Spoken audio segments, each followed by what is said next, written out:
coming on to the third point, if reported verb is in the past tense, then in that condition the tense of the reported speech will always be changed. As I told you earlier also, if this reporting verb is in present and future, in that condition the tense of the reported speech is never changed. But if it is in past tense, could be in simple past, could be in past continuous, whatever. But if the reporting verb is in past tense, in that condition the tense of the reported speech is always changed. Reported speech, we all know, anything inside the inverted commas, and reporting verb, anything that is outside the inverted commas. Now we can see the example over here. John said to Jim. Now this one is reporting verb. I have enjoyed the picnic very much. Now this statement is in reported speech. Now this one, have enjoyed, this one is in present perfect. Now see, present perfect always change into past perfect. That's why said to is always changed into told. See, now John told Jim that he had enjoyed, so have changes into had, because this one is in past tense. So it's absolutely important that whatever changes we have to do in the reported speech, we will only make the changes when reporting verb is in past tense. Coming on to the second example, the doctor said smoking is injurious to health. Now in this one we have not changed the tense. Why? Because this shows the habit. The habits are never changed. That's why the doctor said that smoking is injurious to health. In this, though this one is in simple past tense, but still we have not made any changes. Don't get confused. There are certain rules. One of the rules is when the reported speech is in shows some sort of a habit, in that condition it is unaltered. The tense is never changed. Now coming on to the next slide. Now see the slide over here. As I told you, we will have to identify the tense that is given into the reported speech. Now suppose in the reported speech present indefinite tense is given to us. In that condition it will always change into past indefinite tense. See over here, present indefinite will be changed into past indefinite tense. Coming on to past continuous tense, past continuous will always be changed into, present continuous will always change into past continuous tense. So present indefinite into past indefinite, present continuous into past continuous tense, and similarly present perfect into past perfect, and present perfect continuous tense into past perfect continuous tense. So as far as these four tenses are concerned, very simple.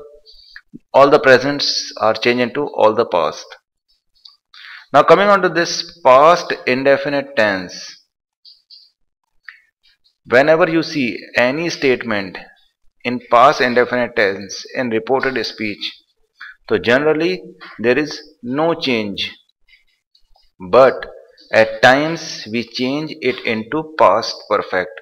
So when to change into past perfect and when not to change, and when not to change. So see over here, this can be clarified with the given example. He said, comma, inverted commas, I went to Jaipur yesterday. Now suppose this is a statement. I went, second form of the verb, so is in past, simple past tense. Now as the rule says, suppose we change this one into past perfect, the answer will be he said that He had gone to Jaipur the previous day or the last day. Now see over here, previous day, that means a past time. This is a past time. And with the past time, what actually we are doing? We are using a past perfect tense, which grammatically is incorrect. Grammatically this thing is incorrect. Whenever past words are given to us in a statement, in that condition we always use simple past tense. So rather than using had gone over here, we will not change this one. So went will remain into went itself. That means it will remain into simple past tense. That's why generally no change. So in this one there won't be change. So the reported speech will be something like this. He said that he went to Jaipur the previous day. Now just imagine, suppose we remove this word yesterday from this statement, and now the statement is he said, comma, inverted commas, I went to Jaipur, and inverted commas close. Now since the past words are not given to us in this statement, so what we can do, now we can use past perfect for this simple past tense. Now the statement can be he said that he had gone to Jaipur, because past time is not given to us. That's why, but sometimes change into past perfect. So when to change into past perfect and when not to change, the things should be clear from the given example over here. Now coming on to past continuous, it is always changed into past perfect continuous tense. Coming on to past perfect and past perfect continuous tense, there won't be any changes. Will always changes into would, shall into should, can into could, may into might. Now look over here, must, ought to, had better, would, should, could, might. Maybe I can add would rather also over here. So under this we won't make any changes. They are not changed. If in a sentence had better is given to us, so it won't be changed. Similarly would, should, could, they won't be changed. Now with the universal truths, suppose I say the sun shines. Now it's a universal fact that sun will always shine.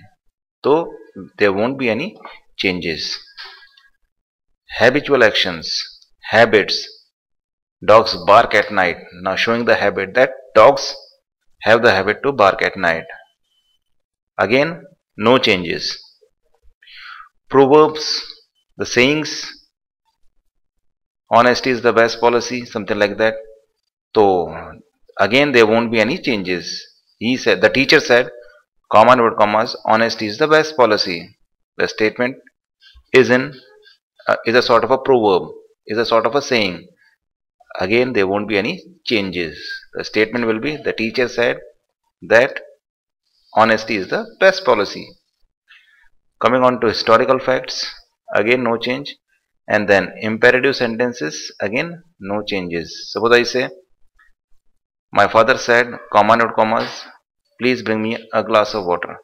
Now please is given to us imperative sentence. My father requested to bring, not to brought. No, bring will remain into bring itself. So just go through the chart once again very carefully. It's the important one.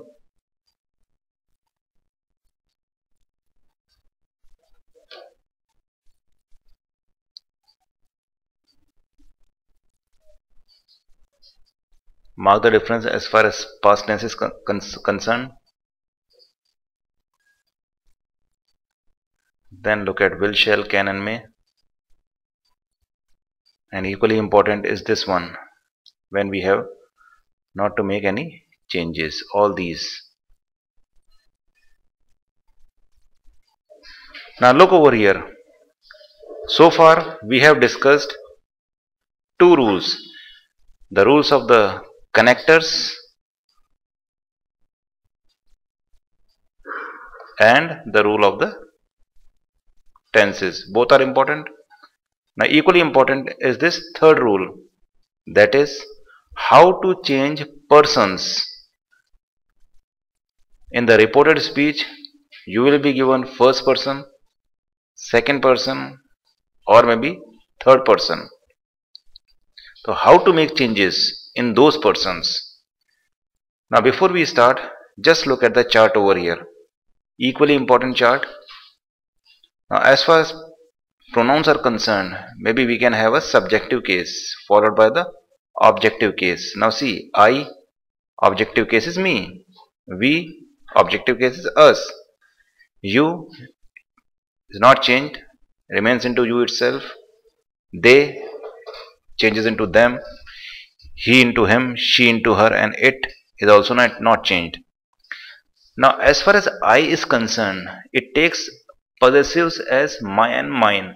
Suppose I say this is my book, this is my house, or maybe in other words I can say this book is mine, this house is mine. The possessive, showing some possession, the things that belong to you, your belongings. Reflexive and emphatic case, we add self and then we add selves. In singulars we add self, in plurals we add selves. Now this chart becomes equally important as far as change of persons are concerned. That's why just go through the chart very minutely. Now see over here, you is both singular and plural. So I and we becomes first person, you becomes second person, and then they, he, she and it, they all become third person. Now with the help of this chart, as far as changing persons are concerned, they become extremely easy. Now this can be understood. They is given to us.